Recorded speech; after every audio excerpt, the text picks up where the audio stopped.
El ejercicio de mayo de 2007, perdón, es muy parecido al de 2006. Y nos dicen que calculemos m para que el polinomio siguiente sea divisible por x menos 3. Es decir, para que sea divisible tenemos que tener un resto igual a 0.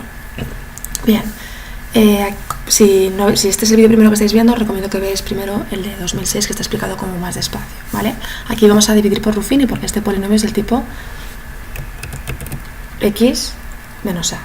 Entonces, siempre que tenemos una división de dos polinomios y cuyo divisor es x menos a, podemos dividir por Ruffini.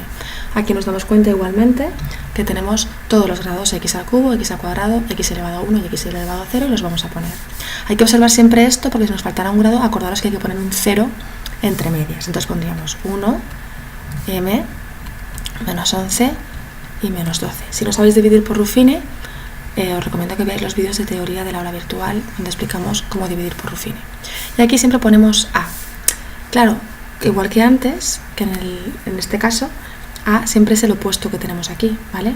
Porque a realmente es esto sin contar el símbolo, entonces a es 3. Aquí pondríamos 3 y no menos 3.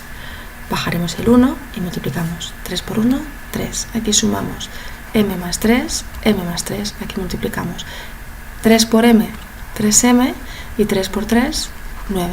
Y aquí sumamos 3m, y a menos 11 le sumo 9 y me da menos 2. Y aquí multiplicamos 3m, 3 por 3m son 9m, y 3 por menos 2 son menos 6. Y aquí sumamos y tendríamos 9m, y menos 12 más 6 serán menos 18. Y esto, sabéis que es el resto. Y el resto tiene que ser igual a 0. Por lo tanto, igualamos esta ecuación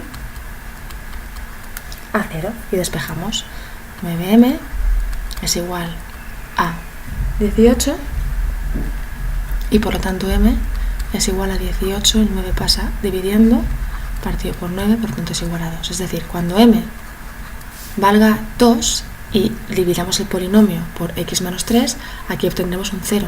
Una manera de comprobar que no os habéis equivocado es haciendo eso y que aquí os salga un 0. Un saludo.